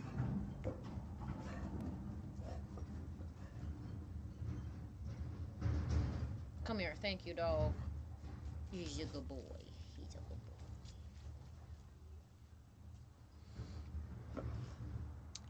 Nella, have I seen the Inside Out movies? They do a good job of... Okay, so I love that you mentioned the Inside Out movies because I've been talking about them lately with a friend of mine. And the big distinction I want to point out about the Inside Out movies, totally on point. These other characters that we have within us, right? But the kicker, and this is where I want, hey, what's Pixar? Hey, Pixar! We need a third Inside Out movie, right? Is that number 3 still? Yeah. Because Riley needs to become aware of the fact that she has these characters within her. Riley has these characters, but seems to be somewhat not really aware of these things, which we often are as children. They are developing and growing as children. So I want to see Riley reach prefrontal cortex is now online. She's in her mid-20s or so, or even late 20s, and she starts to work with and build relationship with these parts of herself. Not just the parts operating their negotiations within her. That's unconscious and remains unconscious until she brings it into her awareness, and then she can start doing the internal work of actually leading herself toward enlightenment. Because all of this out here, this is the finite reality. Everything out here is born, has a life cycle, and dies. Everything outside of here.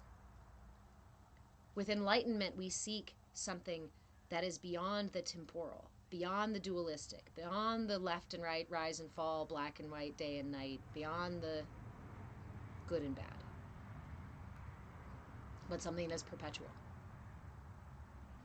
I would love to see the Inside Out movie done where Riley starts to work with internal family systems, starts to make, yeah.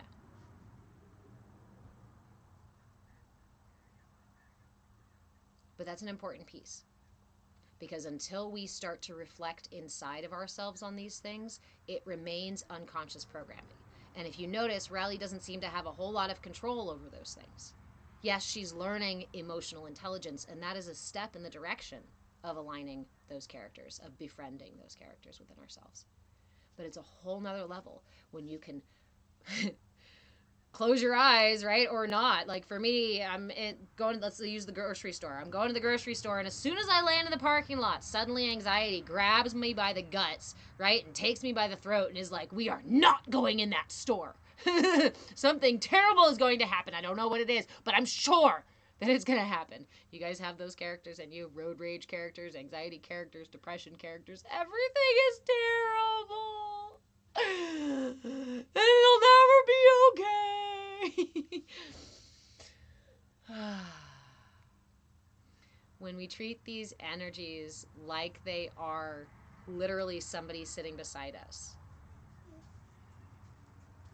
we have a unique opportunity to build a relationship with them that includes trust, that includes love, that includes understanding, that includes affection.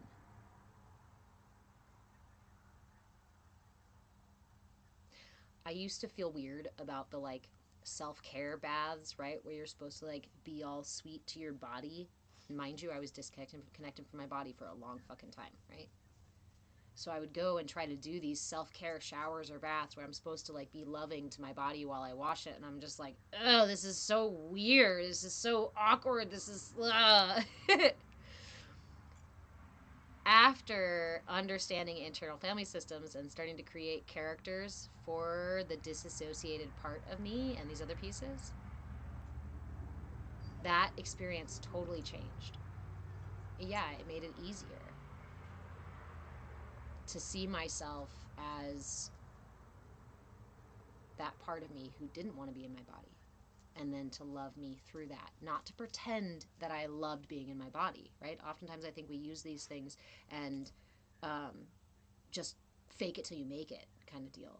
And there's a bit of disingenuousness about that. Hey friend, did you miss yoga? Yes.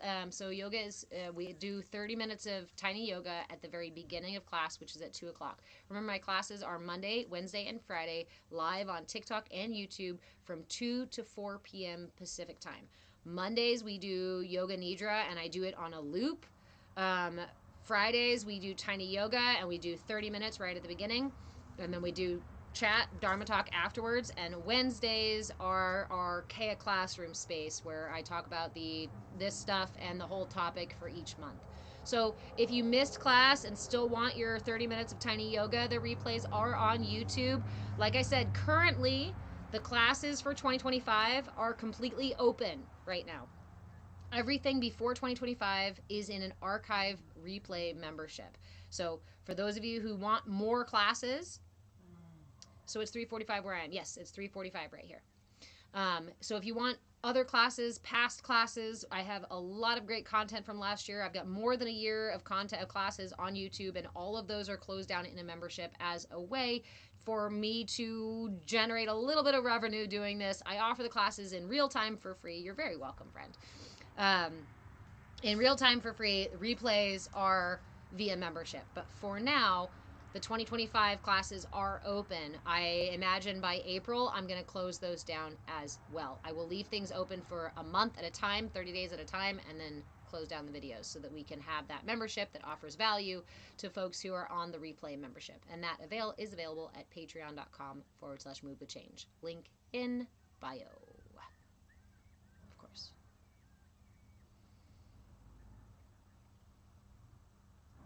said, I do offer private coaching. I also offer private yoga classes. So if you are not sure about private coaching, or you're like, I don't need somebody to talk to really, I need somebody to help me with class. I need somebody to help me with practices. I want to schedule a yoga class one-on-one with you on, Saturday afternoons. That's what the coaching memberships are also for. Note that if you grab a coaching membership, you don't have to just sit and have a conversation with me for each of your coaching sessions. We can break them up into private yoga sessions, private meditations, as well as chat and whatnot. But I'm also an herbalist and a nutritionist and a childcare specialist, and I have a bunch of hats, a whole tall thing of hats that I wear. And when you sign up for a coaching membership, you will have access to all those in whatever shape or form that you would like to put them into. So keep that in mind. And those coaching memberships are, again, available on patreon.com/move with change. And I encourage those of you who, especially those of you who've been around for a while, we are now almost 12,000 followers here on TikTok, and I deeply appreciate all of the traffic, all of the follows, all of the love. If even a fraction of y'all went over to Patreon and grabbed my $5 a month membership, I would be able to easily pay my bills every month. We are not there yet.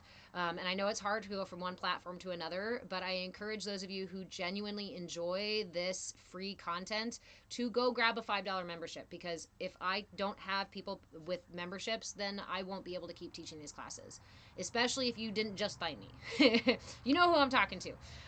If you don't have the ability to financially support the work that I do also need tech support, moderators, editing help. If you have any kind of skill like that and you want to give me some support, I trade coaching and other levels of membership for that too.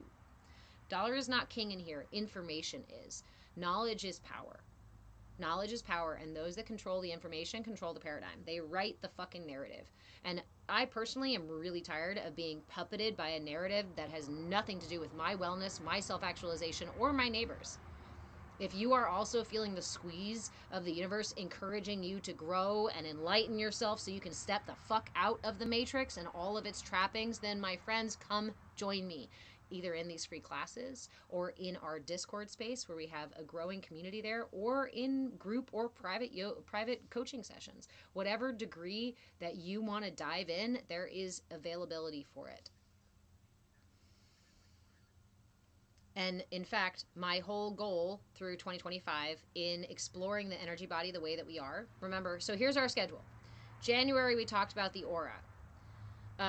February, we talked about the koshas, or the sheaths within the self, and the energy flows, the way that our prana moves through our system, as well as the elements in our body. This month, we're talking about the lower chakras, the minor chakras. So that means the belly button chakra, the hara chakra, the vritti chakras, the jana marma chakras in the knees, our feet chakras, as well as the earth chakra, as well as the chakras on the planet itself. If you have ever wondered if the planet itself has chakras, it does. But you've got to hang out in my class to find out how, or you can go Google it. You can totally go Google it all you want. So that's what we're talking about in March. March is all of that cool stuff. And then in April, we're going to move into the root chakra. All April is going to be about the root chakra. Each month, we're going to move all the way up through the chakra system. That means in October, we will end the crown chakra. Not end. We will have the crown chakra in October. In November, we're going to talk about the stellar chakras, the solar star, the chakras that are above the body, as well as the chakras that are on the shoulders, as well as the chakra that's between the throat and the heart. If you want to learn about those kinds of things, or the chakras in the armpits as well, in the elbows, in the hands, you want to learn about that stuff, stay tuned, my friends, because we are going to go through all of the energy body. Why am I offering the energy body information? Why am I offering these classes for free? Because we live in a culture that has turned you directly away from the source of your power, from the source of your freedom, from the source of your strength, from the source of love, of trust, of security, of abundance. All of that resides within you. The roots, the seeds for all of those things reside within you. And what a grave manipulation. What a grand misdirection, right? We have all of this power that we can access within ourselves when we learn to align ourselves with the frequencies around us, with the tools around us. And as we're learning in our Ancient Civilizations, right, series, people have before.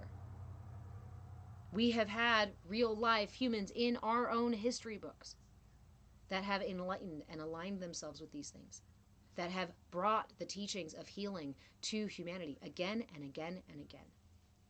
And what does our culture do? Manipulates them, twists them, turns them inside out, and tells you that they're bad, they're wrong, or that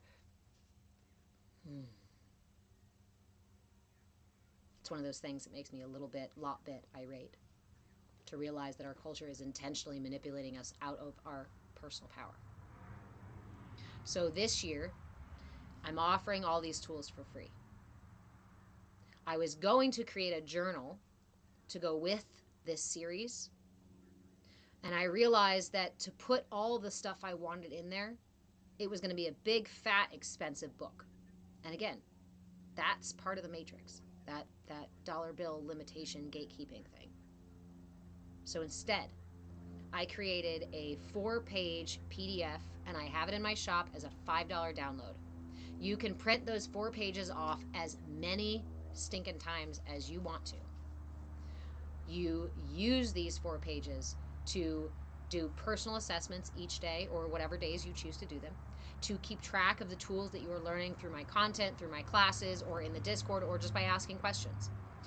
This also offers a physical energy body check-in. So for those of us who like to write, there's one where you can say, I feel like this, and I got up at this time, and I've had this much water. And then there's one where you can draw on. It has the outline of the body at all 4 angles, and you can draw how your energy feels, what you perceive your chakras to feel like. And for the practice assessment, you can keep track of your tool, writing down information about it, and then there's the practice assessment that you do when you practice with it. And you print that one out as many times as you need to, and keep track of how many times you use the Prana Mudra. That's this mudra for the week. First 2 fingers extended, the last 2 fingers to touch the thumb. This is the Prana Mudra. I want you to go to the patreon.com/Move with Change shop. Go download that $5 PDF, the 4 pages, and print it out. Each time you practice with the Prana Mudra, record how you feel. What time of day you did the practice. Have you eaten or not?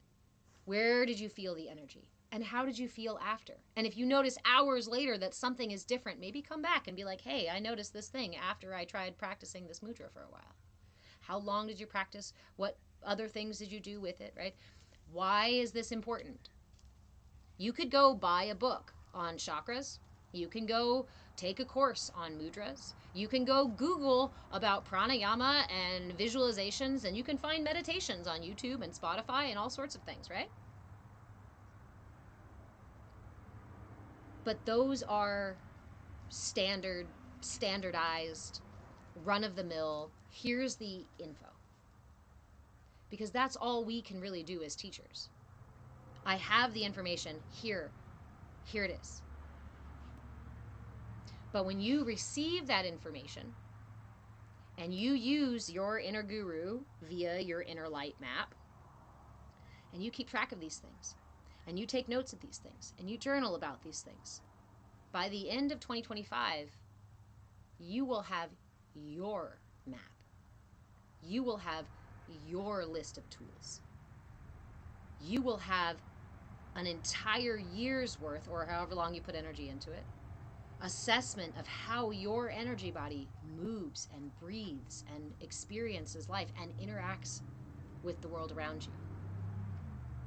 Sure, I could do what everybody else does and create a class and offer a run-of-the-mill, one-size-fits-all book or journal, and I could probably make plenty of money selling that thing over and over and over again. And I can use the manipulative marketing tactics and send you emails telling you, hurry up, here's a discount. I can do all of those things. I know how to do those fucking things. But that's the old narrative. That's the old paradigm that says we all fit inside of the same box. You don't. The more important thing is to figure out, what is my box like? What do my walls look like? How close are they in? Are they made of bricks or are they made of straw? Can I blow the fucking roof off this place and expand? Can I make more space for me? These are the things we learn when we interact with ourselves, our experience, the tools as they ping from us. So go Google if you'd like to. Go get a textbook if you'd like to. But if you want to write your own, your energy body assessment, your energy patterns, your ego characters, your energy emotional manifestations, right?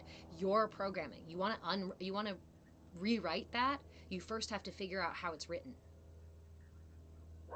And that only comes from reflection. The 4 biggest points in this space, the things that we use every single time, no matter what tools, are the 4 most powerful tools that I have in my toolbox. And they are your intention, your attention, curiosity, and willingness. Your intention is your guiding light. This is your North Star. And as you navigate through life, you constantly hang intentions out in front of you like carrots on sticks again and again and again and say, well, I intend to do the dishes. I intend to find a lover. I intend to be very successful. I intend, okay, great. You can set small intentions or large intentions, but all of them are set out in front of you. And the more you focus on them, right? The more you stay in line with them. The harder you work for them. But if my attention, if I hang my star up there and my attention wanders off to the other things, I intend to be successful. I hang that star on my corkboard in my office here at home, and then all day long my attention takes me on a million other journeys, and do I get any work done? No. Because I set my intention, but my intention by itself is not going to accomplish my thing. It's not going to accomplish itself. It is my attention that is my compass. And that compass keeps my ship heading toward my intention. My intention, my North Star. My attention becomes my compass. That means that when I'm sitting in meditation, right? And I close my eyes, and I'm listening to my breath, and the intention is just to stay here listening to the breath. That's all. No need for anything else. Just stay here and listen to the breath. And then my mind starts to wander off this way and goes, oh my God, we have so many things to do. I can't believe you're sitting here in meditation, listening to the fucking breath. Yes, we're breathing. Great, right? What do? Do I follow it down that rabbit hole? Do I let it disturb me enough to get me out of my seat and go do something else? Do I let it bother me and elicit an emotional reaction and start to get tension and arguing with myself in that space? I could do all of those things. Or I can meet it with curiosity and willingness. Because curiosity and willingness are very different than judgment, guilt, defensiveness, right?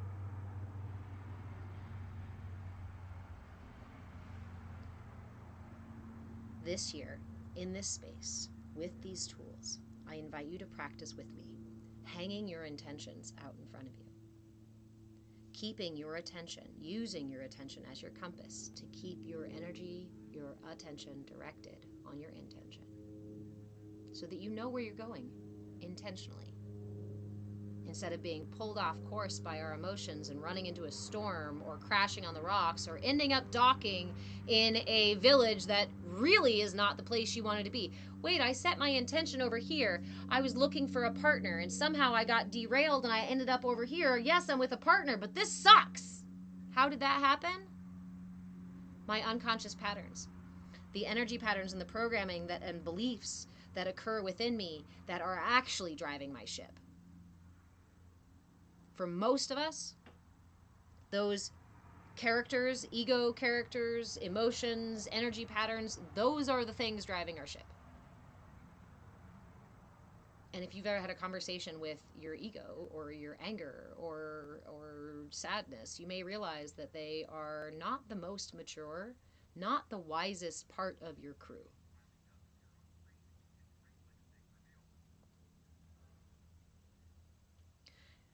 There is a wiser self. there is a wiser self that I call my captain. Because for me, this is a pirate ship, and there's a bunch of pirates up here. My captain has the maps. My captain knows where we're going. My captain knows how to read the stars and to navigate the ship. My ego, born of this life, my emotion patterns, written in this lifetime, my fears and apprehensions and beliefs about the world, all narrated to me, written in this life, in this experience. My captain reaches beyond this one life, this one experience. And I don't know about you, but I have never had a wise guru come chase me down. Anybody? Has anybody had a wise guru, a great teacher, chase you down, call you a bunch of times, obsess about making sure that you make it to meditation? Have you ever had a guru who was hounding you to make sure you did your practices? Not usually. We hear story after story. In fact, there's several anecdotes of traveling to find these gurus, of seekers, literally being seekers, going and finding these gurus to go and speak to them. Because the wisest of us are not going to chase you down. They're not going to break down your door and demand that you enlighten yourself.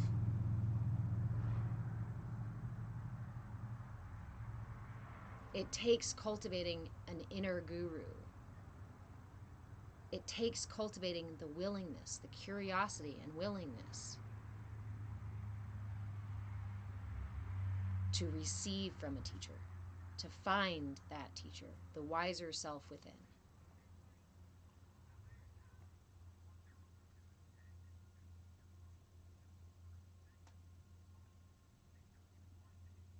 The greatest gift I ever gave myself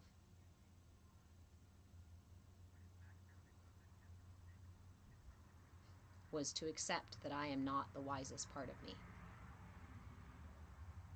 The greatest gift I ever gave myself was to sit and just stay present with whatever was going on, with curiosity and willingness.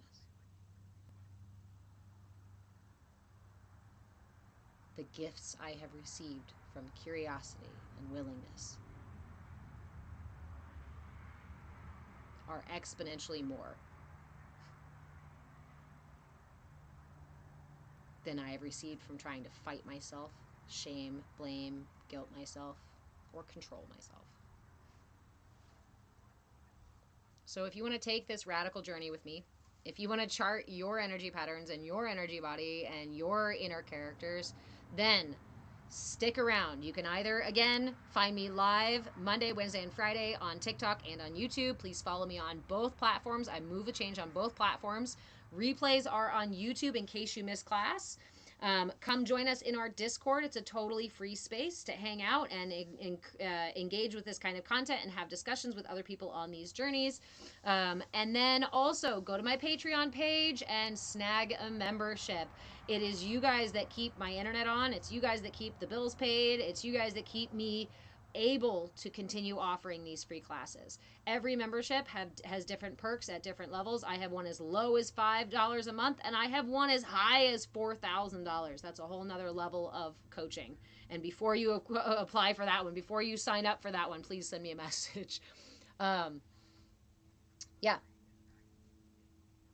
If I had just a fraction of those of you that follow me over on TikTok on that $5 membership, I would not have to worry about paying the internet bill. I would not have to worry about putting shoes on my kids' feet. I'd not have to worry about being able to feed my dog. But I won't stop giving information away for free. It just might not be able to be on the internet. I can't pay the internet bill. So, for those of you who are able, for those of you who have been enjoying the content, especially if you have been enjoying the content for a while, I'm not saying those folks who just joined today, like, I'm not demanding that you go over to Patreon. What I'm saying is that if you appreciate what you're receiving, I would appreciate some energy back. That's an exchange, right? The give and take, just like the trees. When I inhale, I offer my gratitude for what the trees offer me, and in immediate response to that gratitude, I exhale to offer them something back.